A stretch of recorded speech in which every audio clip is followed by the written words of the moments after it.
Welcome to Wrestling is Real. To be the man, you gotta beat the man, and I'm saying, woo, right here. Here's the future of wrestling. You can call this the new world order of wrestling, brother. Day in and day out, I am the best on this microphone, in that ring, even in commentary. And whether you like it or you don't like it, learn, by God, to love it, because it's the best thing going today. Celebrating 8 years of podcast excellence, the King of Podcasts Radio Network proudly presents the Wrestling is Real podcast, because wrestling needs us. Welcome to the Wrestling is Real podcast. We are concluding the year 2020, which has been treacherous, somewhat tragic for many people around the world and here in the States, and has been a tumultuous year. I know there's a lot of alliteration right there, but I'm telling you, this has been a rough year for a lot of people. Not been fun. It's been quite a roller coaster ride for all of us wrestling fans, and we're going to go ahead and put a bow on what is the year 2020 tonight here on episode 583 of the Wrestling is Real podcast.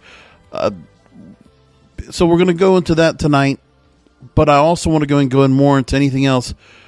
We have to go ahead without saying, talk about Brodie Lee. So we're going to start with that tonight and look at what was really, I know we can say a lot about his career in terms of what people looked at, what they saw of him on the big spotlight in WWE and then in AEW, which is where most people probably saw him, and probably didn't get to see him in his days in Rochester on the independent circuit, and hearing a lot of things about Brodie Lee and a lot of good things when it came to him making his rise up the rankings and being recognized by the likes of WWE and being brought into one of the most prominent factions in the last decade in professional wrestling in the Wyatt family. There's no question there. There was no question of his ability and skill as a big guy. And from everything I've read this week about this man, no one has a bad word to say. Everybody has a lot of respect and admiration for him as a family man, for him as a professional, and for him as just an all-around person and the family he brought up. It's sad to hear that his son, at such a young age, loses his dad, his wife. Seemed like she was pretty good woman. Looked like he had things very well off. Like things were going pretty good. And again, we're not hearing a whole lot about what happened to him, but we were all aware that he did pass away at the age of 41 this weekend. I didn't put up anything because I knew we were going to get to this tonight. And AEW, for their Dynamite show, decided to make a change of plans. Decided to give a full 2-hour tribute with matches tonight in tribute to Brodie Lee and his career, and a lot of great comments. And I'll tell you, kind of tough not to be choked up after watching that show. You know, John Moxley starting off the show tonight, very strong, wrestling as a community. We do call this the internet wrestling community, regardless of where it is. People do get together. When people want to go and help out other wrestling stars, see if it's like for GoFundMe campaigns, or when we go to the Time's Up thing we're going to talk about a little bit later on tonight when we do part 5, we're going to try to wrap up as best as we can the year in wrestling, which is where we've gone is to part 5. That's where we had to go. So we'll have that to talk about. And really, again, the community coming together as well in the pandemic. Really, it's what it comes down to. I think John Moxley's comments really do encompass what this year has been like. The community as a whole has found a way to continue to survive and thrive. Now, live shows going into the new year, we don't know when that's going to start. But I think if anybody's going to start off, Vince McMahon will be the first one to make that possible, to get a WrestleMania-style crowd, if it's not the highest end, but to get a real crowd out there, he will be the one to do it. That'll be his plan. No doubt about it. I'm going to take the New York Times. When went ahead and put a comprehensive story on an obituary on John Huber, known in the ring as Brodie Lee, and Luke Harper died from a lung issue unrelated to COVID-19. So they're saying it was unrelated, according to his wife, Amanda Huber, on Instagram. And aside from his wife, he's survived by his 2 children. Now, he rose to fame and made his mark definitively in the NXT brand, was working well in the independent circuit. And I've heard his name on shows like the Pain Clinic for a while. There was a whole lot of talk about Brodie Lee. I remember him being talked about at that time, and a whole lot was being said. And, you know, I kept hearing about the fact he was the Bruiser Brodie lookalike, that he had a whole lot of attributes and a whole lot of a style that was similar, which is why he took the name Brodie after Brodie Lee, after Bruiser Brodie, you know. And that's a very interesting how he was really admired and looked up to.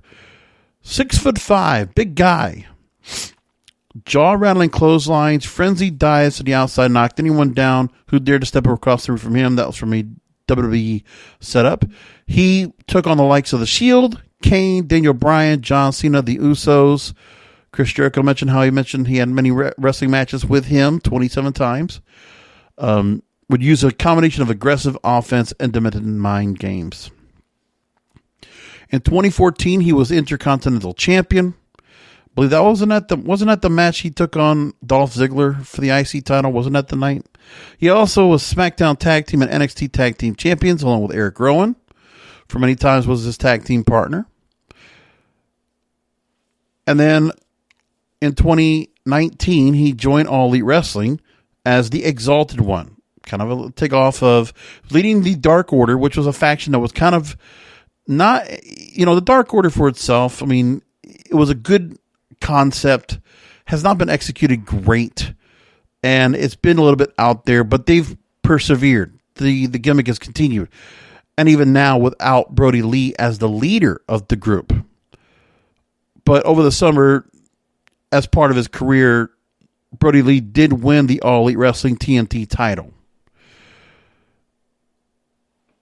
AEW said in a statement that in an industry filled with good people, John Huber was exceptionally respected and beloved in every way, a fierce and captivating talent, a thoughtful mentor, and simply a very kind soul that starkly contradicted his persona as Mr. Brodie Lee. His final televised battle was a bloody fight against Cody Rhodes in October. And Cody Rhodes wrote in a social media tribute that it was an honor to share his final match with John Huber, who said was a family man and a first-class human being. And Cody mentioned that he was a gifted athlete and storyteller, and his gift beyond that was to challenge you, and he set the bar very high. Many people, the wrestling world, outpoured in support and devastation over the loss. Hulk Hogan wrote on Twitter, totally devastated over the loss of John, such a great talent, awesome human being. R.I.P. my brother. And there were others that also reached out and talked tonight.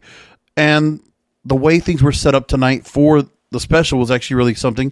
Erick Rowan, well, I forgot, he actually was one of the guys that was laid off and let go from the company in WWE because, you know, with Luke Harper going away, Erick Rowan really didn't have a place. They did try to use him with the, you know, what was it again that was in the box or in the, I forget what it was, the cage. Well, Erick Rowan made his appearance tonight on Dynamite, and he was holding a sign out there, "Goodbye for now, my brother. See you down the road." Members of the Dark Order, Cody Rhodes, Brandy Rhodes, there was a lot of people that were very emotional tonight. But also great performances. Colt Cabana, you could tell, was very fierce in his action tonight. Just, it was a lot of people really working all out, putting out a good show.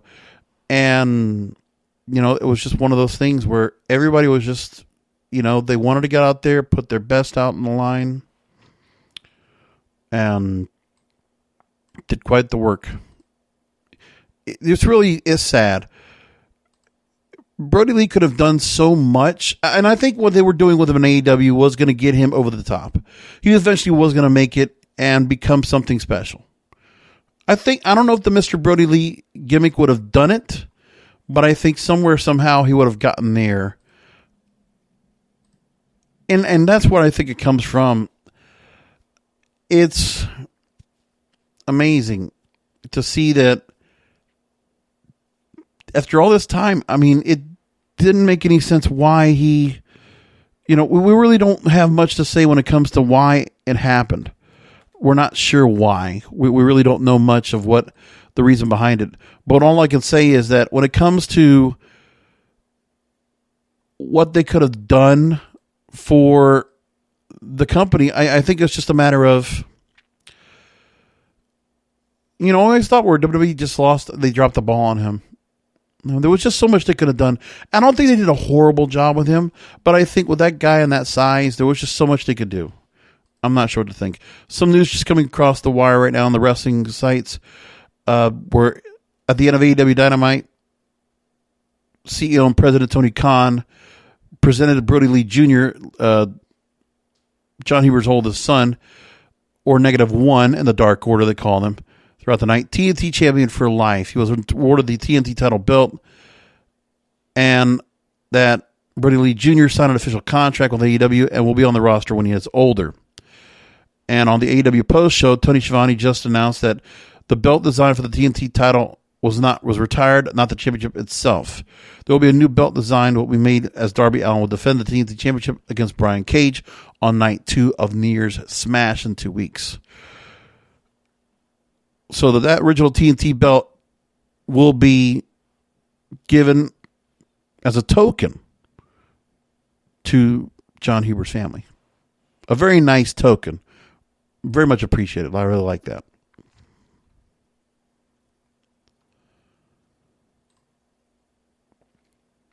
And so what it comes down to is, it's not understood what happened and why the company didn't do what they could have done. And I'm not sure what to think of where to go from here. He was just a talent that just didn't get used well. I mean, and talk about some of the guys, few and far between, that have been able to make something of themselves out of that performance center. And it's not as if this, when he went to NXT, he just got put part of the group. But, there was something there to be said about where Bray Wyatt was brought on. To have a guy like that, Luke Harper could have definitely broken out. They were giving him that kind of opportunity to break out a little bit. They let him be IC champion. Could he have gone higher? Sure. But they never let him do more than what it was. Him and Erick Rowan were always kind of like left down. Luke Harper could have cut very good promos, and we saw how he could do it in AEW.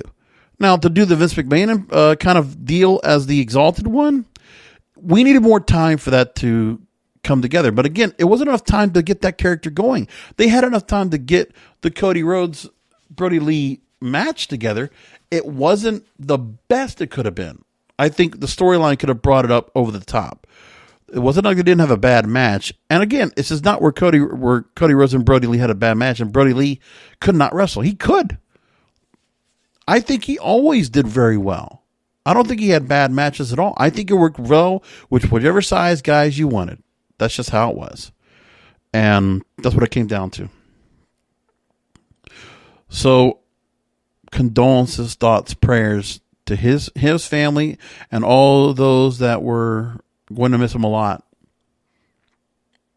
Too young at 41 years old. Way too young. It was really kind of shocking to see that over the weekend, but that's where we are. Now, I want to go and move along and get into our year in review. Again, we've gone through so much here as a wrestling community. As John Moxley said at the top of the Brodie Lee tribute show on AEW Dynamite tonight, the community's gone through so much. We have really experienced a lot. And for what it's worth, it's been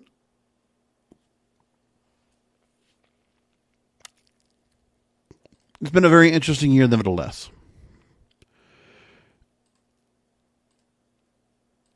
One of the things that really stood out to us is, again, wrestling without fans.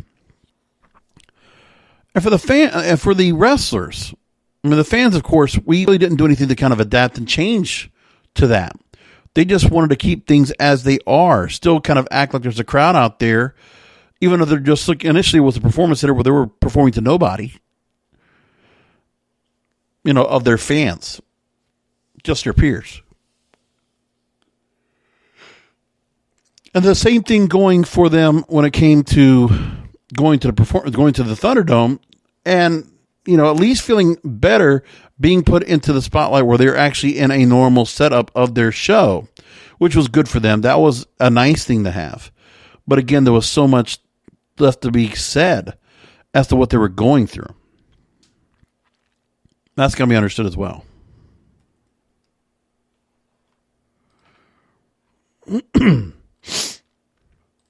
And what it is with the company, they did the best they could with the adjustments to make the aesthetics look great.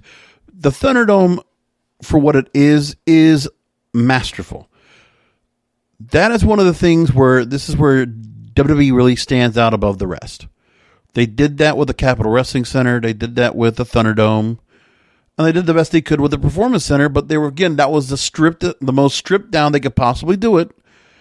WrestleMania being held like that, they did it. It worked. It was hard to adjust. WrestleMania, I think, the way they made that show look, it made it easier for us to get through and adjust to watching the show without fans.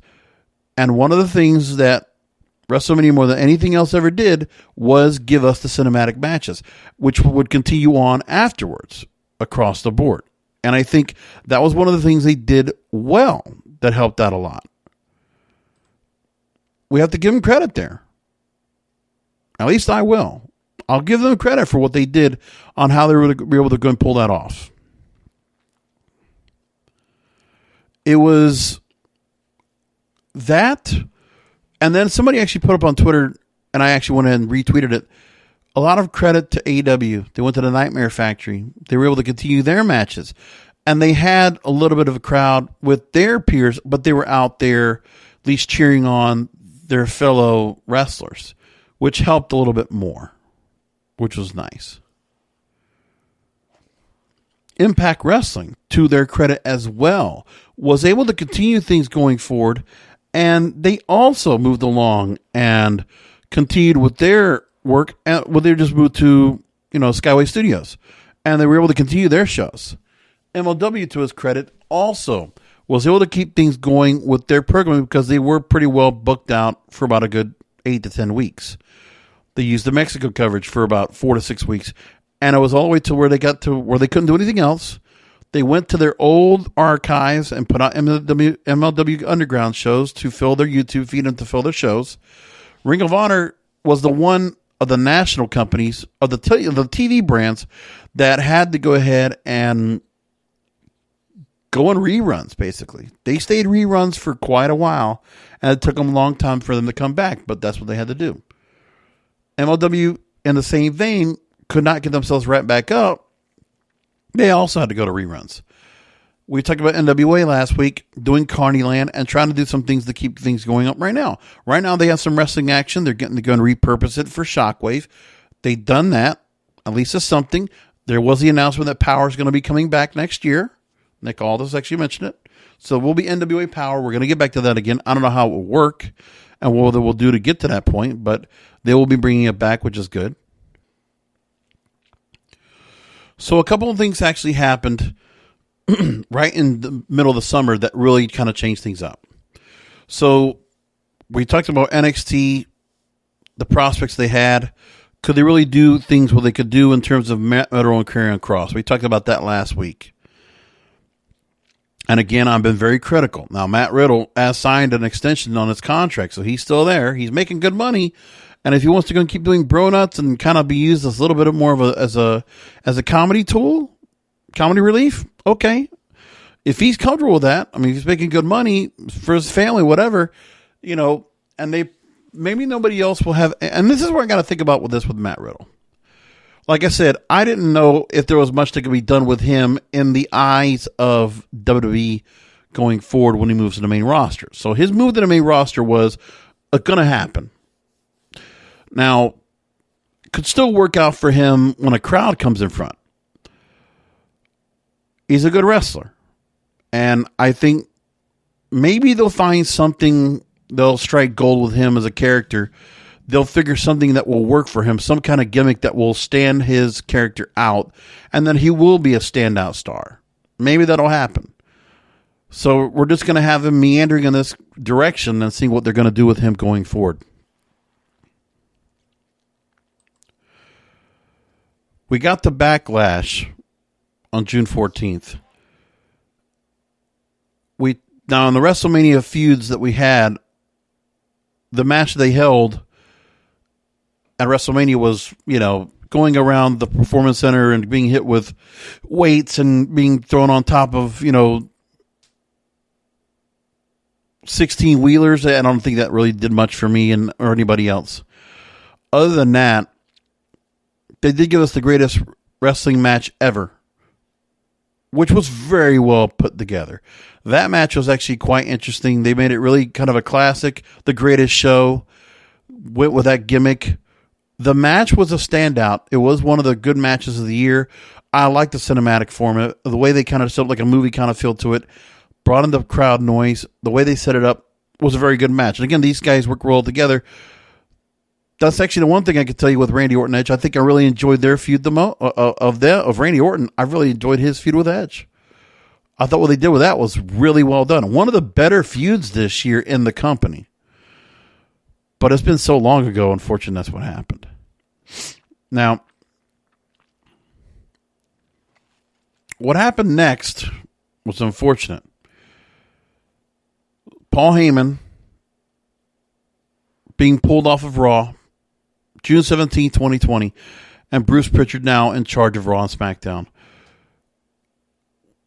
6 months later, we're feeling the effects of how far gone it's gone. I think he does have a whole lot when it comes to Raw, and it is something there that really felt rough. Consistency across both brands was a story we talked about from comicbook.com, and I'll tell you what, we didn't get any consistency. SmackDown is the much more defined brand, has something much more of a direction. They're doing some things different. Big E's now, United States champion, or is it Intercontinental champion, excuse me, and he stands out now. And hopefully, as that IC title holder, that title will be used as the catalyst for him to move up the ladder to the main event. Whether it be after WrestleMania next year or very soon thereafter, that's where Big E's direction needs to go, as the main event. That guy can be a main event star. We always kind of saw that a couple years ago. The capabilities was there. And I think his run to the New Day was warranted because that really brought out his charisma. It brought out his fire because now he can stand alone as a lone gunman and actually really do well. So, Bruce Pritchard coming in, we've seen the continued decline on how things went, because at that moment, if you look at what the ratings look like from June 14th down, Raw is where it did the most difference. What happened as well was that we did have the issues where SmackDown really didn't get much of a push until Roman Reigns returned. And then everything kind of changed for SmackDown. Plus the draft.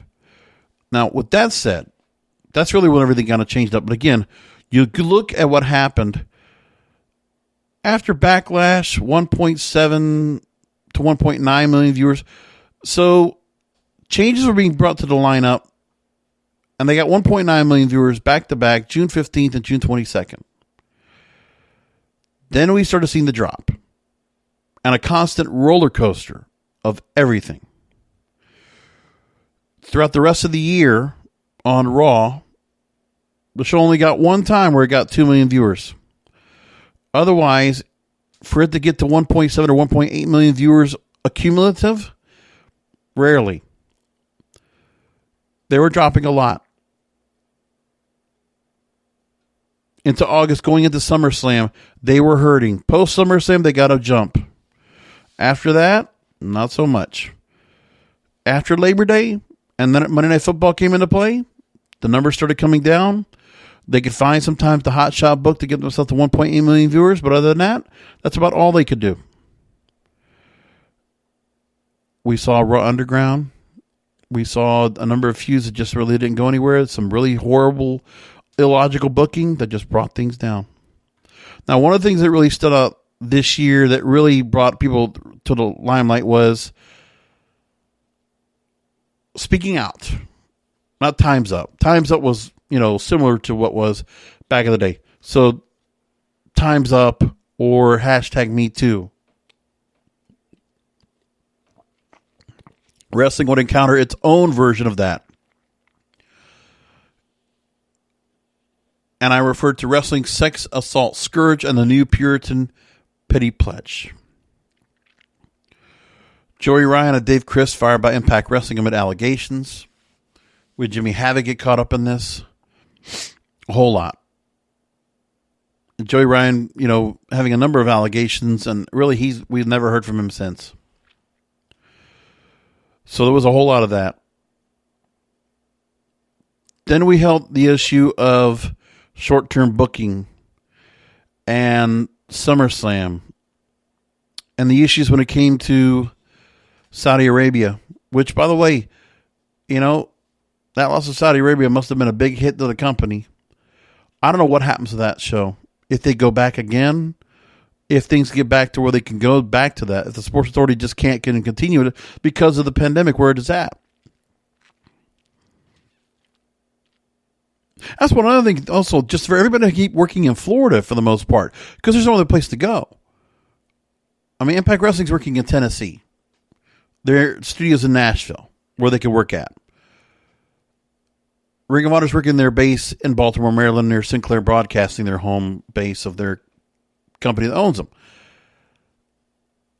For MLW, AEW, and WWE, they've all worked in Florida, which has been able to go and keep shows in respective venues. So MLW went back to the nightclub they were working a lot of shows at when they returned. I forget the name of it. But of course, the venue's there. They can use it. Why not? AEW's been using Daly's Place inside of TI Bank Stadium, I think it is. Is that what they're called? Or no, is it Everbank Field? I forget, the Jaguar Stadium, whatever it is called. I think it's Everbank Field. And then you have the Thunderdome, which originally was over at Amway Center in Orlando, the Magic's home in the NBA. And now they're over at Tropicana Field in St. Petersburg, the home of the Tampa Bay Rays baseball team. So they're working their way to kind of keep working in Florida as they can, again, with no crowds. AEW has crowds. MLW has no crowds. They're working it.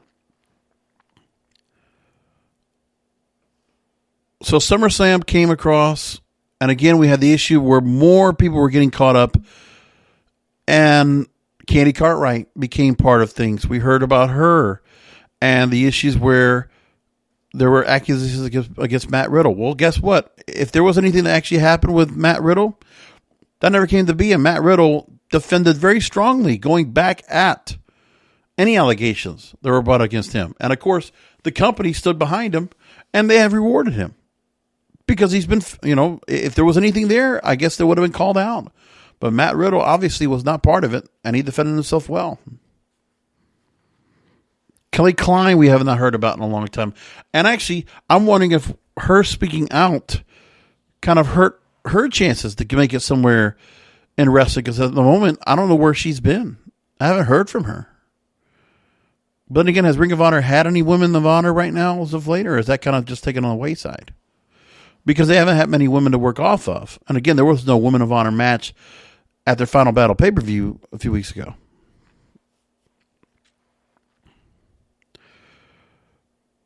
And there was a talk about there was sexual harassment and misconduct from Jay Lethal, which, by the way, Jay Lethal is still working.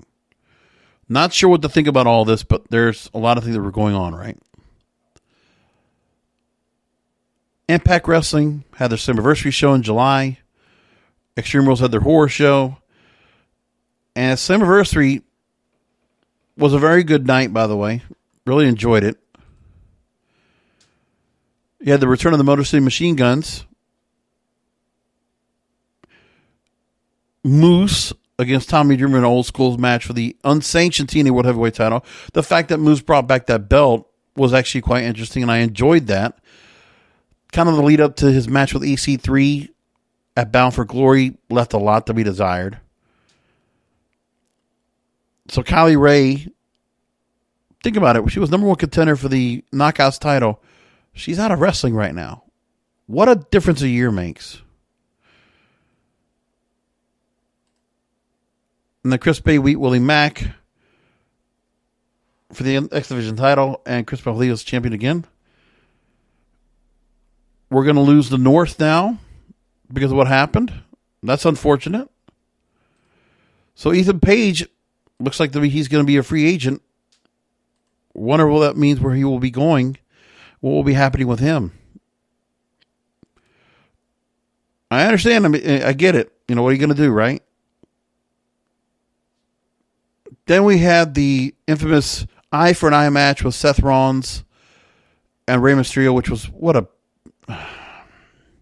This is the Bruce Pritchard side of booking. I would imagine whoever thought this was a good idea to give the Bruce Pritchard to give the Vince. Because Bruce Pritchard, if he's able to convince Vince of it, Vince will go along with it, even though most people will say it was a bad idea. They went with it. It was stupid. And, you know, it is what it is. I didn't like it. The Swamp Fight, doing some cinematic, Braun Strowman didn't work well. And again, Braun Strowman, what a horribly booked character. We haven't even seen him on Raw in a few weeks, right? Where has he been? Well,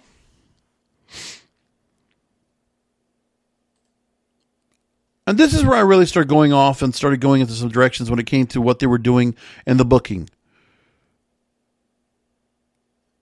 The Nation of Domination being brought now as the Hurt Business, which just stood around, has really not gone a whole lot anywhere. And remember, June 14th, we started seeing where Bruce Pritchard took the head of the booking, kind of the pipeline to Vince McMahon. Bruce Pritchard would navigate that for everybody. He would be the quartermaster, right?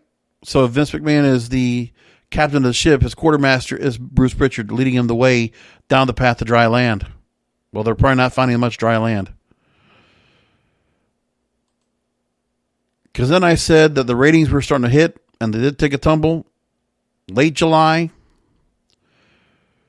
where the ratings started going back down to 1.6 million viewers at 1.561 million viewers. Very similar to what we're getting now.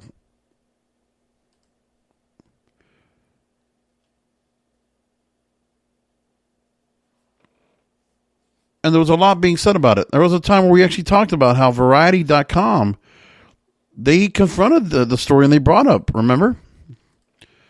Let me go back to July 29th. Variety talked about how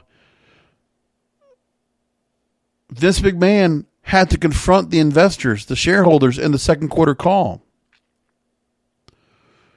And to think where we're at 6 months later, he's going to have to go fourth quarter call. What is he going to say next about Raw and its declining ratings? Because this is when they were starting to feel the brunt. Remember, after all the layoffs, karma came back to bite them.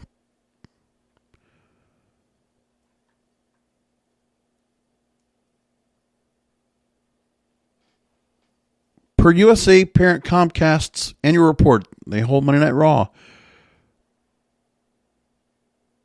They're available in 88 million homes. Seeing ratings increased by 370,000 in the first quarter of 2020 as a result of being available in around 30 million more homes.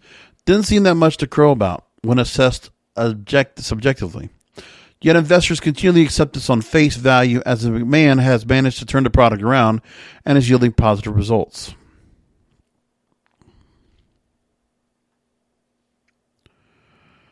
And as we looked at the ratings from 2017 to 2020, we talked about how the fact that the ratings would continue to go down. Sure, they would get a little bump up as a result of WrestleMania season, but they would drop afterwards. So, January, February, March, 2017 to 2020, 2017 they would get around the 3 million mark, down to the 2 million mark on a regular basis in 2017. This was by 2020. and even below the 2 million mark after that. Meanwhile, SmackDown was able to kind of, stabilize their audience for what they were doing, for the most part. Actually taking a bump up in the ratings from 2017 to 2020. But obviously it's because SmackDown was the B show. Now it's turned around the other way. But again, they're not getting 3 million viewers like Raw did a couple of years ago. So SmackDown might be getting some viewers, but they haven't reached the 3 or 4 million route like they did at the beginning, which is what is a big issue.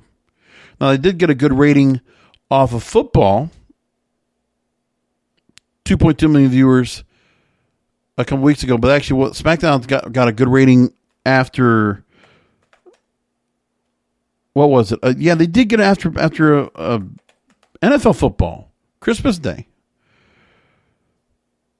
I forgot about that. So, yeah, that was actually one of the things that was good. Fox doing what they could, where they had a good NFL game that kind of led things on. They averaged 3 million viewers, 3.3 million viewers. And they put together a good taped show. So you had Kevin Owens and Roman Reigns in a cage. Sami Zayn losing the Intercontinental title to Big E. Was smart.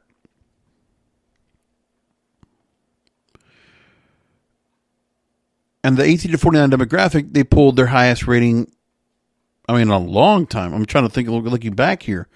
Since November 6th? Almost a 1.0 rating. 0.96. It was the best numbers for the show since the premiere on Fox in October 2019.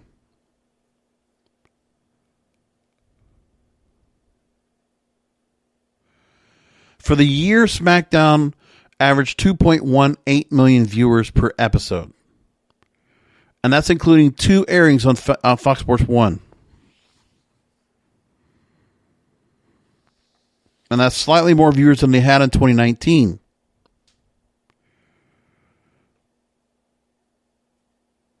And on network TV, they were number 3 in the ratings for the key 18 to 49-year-old demographic. So that's good stuff. So again, SmackDown has a chance to go and pull forward, and they can move forward with what they're doing right now.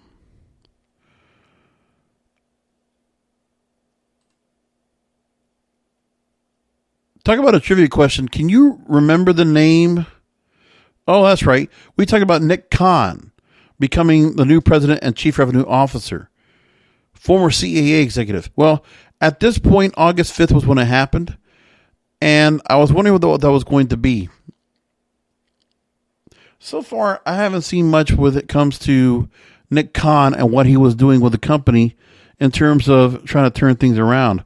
But I think we should keep an eye on what happens when the next call comes in. But again, all we ever heard was the initial news of him coming in to the company. The last thing that was actually talked about was there was a new project with Indian Superstars we had heard about.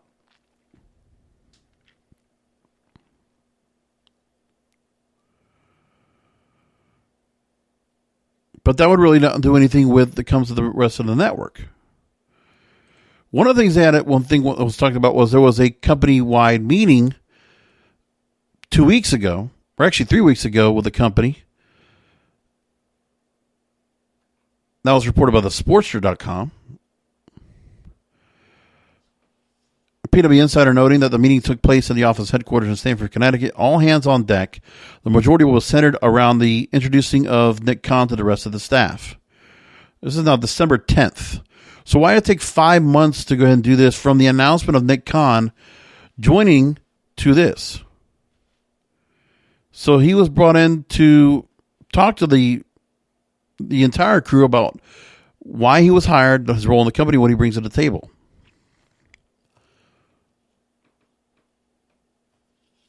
Now, the company is still going to continue to do their new company headquarters located in downtown Stamford, which will include state-of-the-art features and bring production elements along with their corporate offices all under one roof.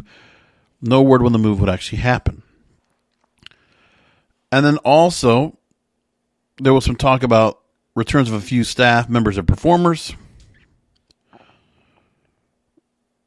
Nothing talked about when it came to talent talent cuts, show changes, or any other news items that was floating along.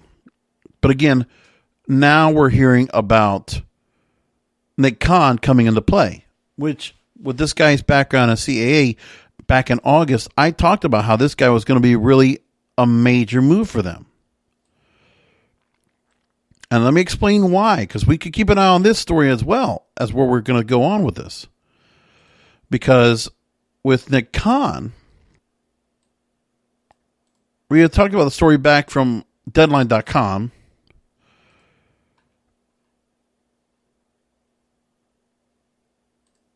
where in January of this year, we talked about the co-presidents of the company, George Barrios and Michelle Wilson, ousted in January amid a rocky last year from the company. So again, WWE was continuously trying to do things to kind of save face out of some of the issues that were going on. So one of the things we remember was the fact that we had issues with the company last year and where things were going. And some of the issues where the numbers were not getting better, the ratings were not getting better. Even though they got the broadcast deals, things were not performing well in terms of the long-term success. Sure, but the short-term success had a lot of problems. So there were scapegoats involved, and that's where George Barrios and Michelle Wilson were let go as part of it. I remember that Vince McMahon mentioned about how he represented WWE at Creative Artists Agency, CAA, one of the top talent agencies in the world based in Hollywood, California. He helped to transform the business model by securing domestic media rights increases 3 and 3.6% over their previous agreements. Remember, this guy was rewarded for getting the deal for Fox and for USA. He got them more money than I could ever imagine. So that mindset was great. And remember, this guy worked in the sports media department and was part of a sports and news broadcaster division. He worked with a lot of big names we mentioned. Keith Olbermann, Nancy Grace, Hannah Storm, John Anderson, Jim Lampley, Jalen Rose, Max Kellerman. If you watch sports, you've heard these names in the last 10, 20 years. He also represented WWE, the SEC, which is the major football or basketball or college conference. If you talk about college sports, you talk about the SEC as the most prominent conference there is in the country. He also helped with Top Rank Boxing and others negotiate billions of dollars in media deals. This is what he does. So there was a lot to be said about what he could be doing with him, where he could probably add to the mix. So now he comes in, and now he got introduced back 3 weeks ago, December 10th. We have no clue why this took so long. But like we said, it was just a getting to know you phase. What is this? 7 months later. There's no reason why we have no idea why this is going on. And that's one of the things that might be said about where the company is right now, because they don't have that stability right now at that position at president and chief revenue officer, where day-to-day business, day-to-day operations, maybe some of the things that would be running along the company could be better served. We kind of remember how WCW used to run when they didn't have the right, when they had their changes of presidents, and who would handle things from the corporate level and really have somebody there who can kind of handle things where Vince can then focus more on what's going on. Like, listen, the XFL got sold. It's off his hands now. And as for WWE, they've been able to kind of navigate the waters, continue their programming. But now the programming still has to continue to succeed. They have to satisfy the shareholders. They have to satisfy their broadcast partners. This is where Nick Khan, who brokered the deals, has to come in here into 2021, turn the ship around, and realize at the presidency, at the top of this level, he needs to be able to go and adjudicate magistrate. He needs to be able to go ahead and oversee the process here. And hopefully he sees Bruce Pritchard is a liability. and there are others within the wrestling business that are liabilities. He realized that the creative portion of the product is a liability. That should be on his helm. That should be something he is focused on. And again, he has capital, political capital in that company, because he's the guy that brought in the billions of dollars. Nick Khan did it. Nick Khan has pull. If he's going to come in here and do what he needs to do, Nick Khan's not going to just sit back here and just be a figurehead. This guy needs to take action, and come in and really make a difference. So keep an eye on Nick Khan and let's see if we see some real difference. But again, I didn't get a chance to bring this up, but again, we're going to the wrestling review. We're realizing, hey, something at point here. But again, we look back at what's gone on this year to go full circle into what goes in the next year. So I don't know how many people were actually talking about Nick Khan coming back into the picture again. But now, let's see if the new year brings some change. WrestleMania season's coming. This is where he knows things need to take off. Well, we will be coming up to rating sweeps coming up in February. This is where he needs to really start taking things and putting it off the ground. January is always a big month for cable as well. He has to get Raw, or at least something has to go down the pipeline to get Raw SmackDown up and at it and get things going. There has to be some shaking up as to what's going on in the process. There's a lot of emphasis being done right now on the SmackDown product. We know that. The Raw product is lacking. We all see that. It's how funny we kept talking about a couple of years ago. We're going to listen to fans. All the McMahons in the ring. We all remember that 2 years ago. We all remember that. We didn't forget it. A lot of happy talk. Action. That's what we read right now.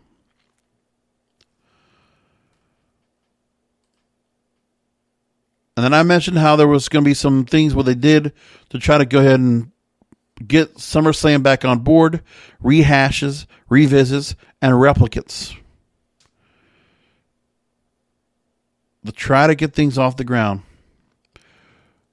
The ratings weapon was the Thunderdome, August 19th. It looked good. Really did look good. And it's been a promising thing they have. This is the conduit that leads us to the transition to live crowds once again, which I think is where they're going to be going next. By March, I think that's going to be a reality.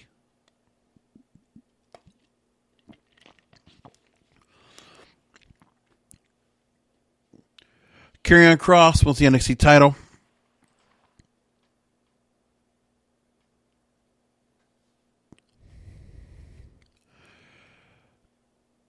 And then he gets hurt shortly after. Or he got hurt during the match. And now he's finally back after all this time. Such a bump in the road. And this is one thing I got to be cognizant of, is that if it becomes a thing where he gets injured and it becomes where he becomes fragile, that'll be concerned to the company. Because if they see that, they will not put a lot behind him. A lot of pressure to put on Karrion Kross, no matter how good that gimmick is. I mentioned that SummerSlam was a mix of subpar that did not satisfy. I was pretty interested in the Sonya Deville, Mandy Rose feud that went on for a while. And they never did anything with Otis. And did nothing with Mandy Rose to build off of that, did they? Not a thing.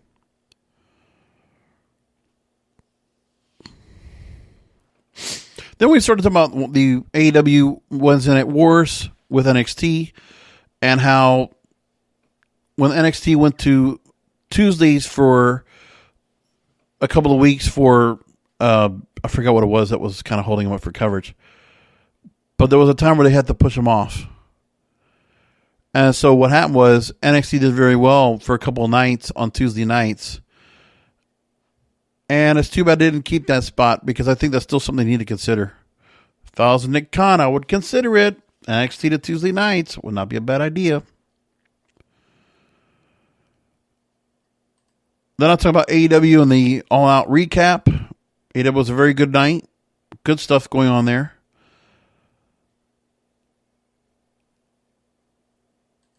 Also talked about the maligned main roster of misguided NXT Misfit mid-carders in September. Miro debuting on Dynamite. We talked about how Stephanie McMahon mentioned her father in an interview saying that he does listen to the fans. He listens to the live audience. He listens to social media. Well, we've seen the constant decline of Raw, which has been his show.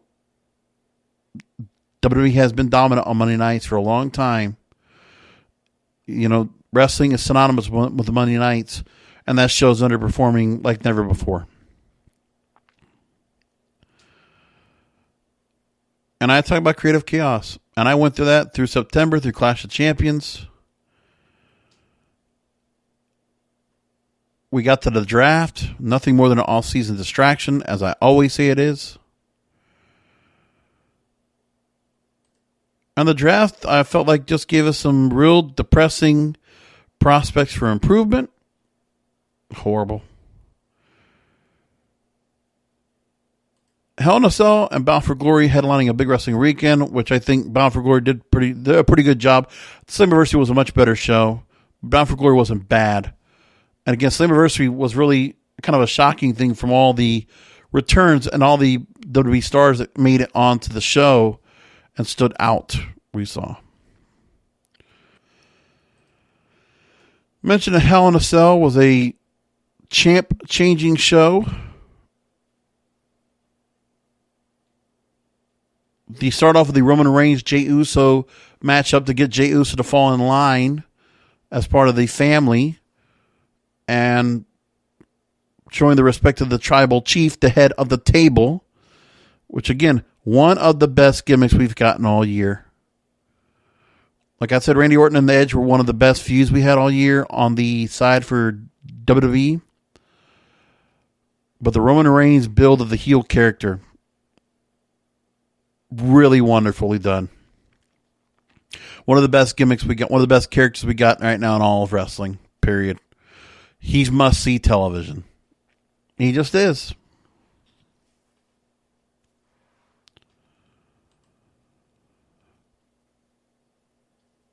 And then I went into the irate IWC and Legacy as the Major League Wrestling, where, I just felt there was just more when it came to just the downfall of WWE. And again, I was just in a negative mood all through the fall. Watching these Bruce Pritchard run shows just make you cringe sometimes, especially Raw. It's just background fodder for me these days. AEW going to Full Gear, a fantastic show they pulled. One of the best shows of the year. Young Bucks over FTR to win the AEW World Tag Team titles. Darby Allin, new TNT champion. Kenny Omega beating Adam Hangman Page. And it was just good stuff across. And John Moxley, Eddie Kingston, and I Quit match. Hell of a night. Great show all across the board. Gave it an A+. Really enjoyed that night of action. Undertaker in a tribute to Survivor Series. That's all we had for that. MLW Fusion would finally make its return, which has been fun to watch. Filthy Tom Lawler winning the Opera Cup. Good stuff. And then we talked about unionization. When Zelina Vega breached her contract doing, was it OnlyFans and Twitch? And then there was a talk about Gabio Carteris, the president of SAG-AFTRA, reaching out. We talked about unionization. If SAG-AFTRA is able to go and make the deal with all these wrestlers, all that's kind of died down since, but, keep that in mind. SAG-AFTRA right now, they're working on deals right now with their own Hollywood stars. So if they want to bring in new members, they could make another run for it coming up soon. I wouldn't keep too far away from that and see if anything comes of that next year in 2021 or this year if you listen to it now in 2021.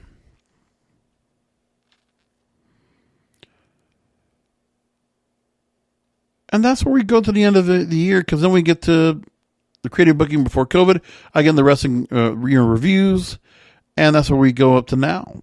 And I'll tell you, for the year, it was quite interesting. It was just, overcoming so many odds. The company, WWE, the benchmark as to which all is the role model of wrestling, where if they grow, it only grows the rest of the companies together. AEW has made a whole lot of strides to accelerate and boost their growth. They're doing a lot of things to keep some surprises going on a constant basis. A couple weeks ago it was Sting. They had Miro. They had Erick Rowan, Redbeard now coming out tonight. They continue to do things to keep people glued in. And not afraid to make a change like they did tonight in tribute to Brodie Lee. That's commendable because they did book out 2 weeks of shows and they pushed them off a week.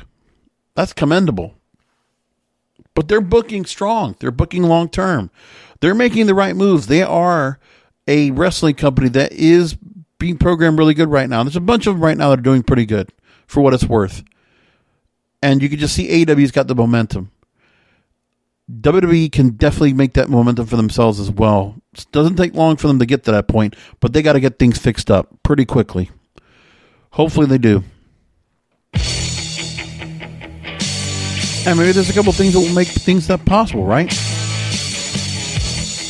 I want to keep that Nick Khan story in proximity. See if something comes from that pretty soon. I'd like to keep my eye on that. Let's see what happens. Anyway, we're going to close out what is, right now I'm recording New Year's Eve. Less than 24 hours from 2021. But obviously by the time all of you listen to this show, it probably will be 2021. So on behalf of myself, Happy New Year. Please be careful out there. And we're going to cross fingers and toes that things turn around. We're going to get these damn masks off. Everybody's going to get back to some kind of normalcy once again. And hopefully a whole lot of things happen next year that will turn things around. That will definitely put a big spin as to what kind of year we actually had here in 2020. So again, Happy New Year from the Wrestling is Real podcast. Thanks for listening in. Subscribe to the show like you always do. Tuning in. Talk to you in 2021 for another Wrestling is Real podcast, because wrestling needs us. Thank you for listening to the Wrestling is Real podcast. Follow the King of Podcasts on Twitter, Instagram, TikTok, and on Facebook at Wrestling is Real.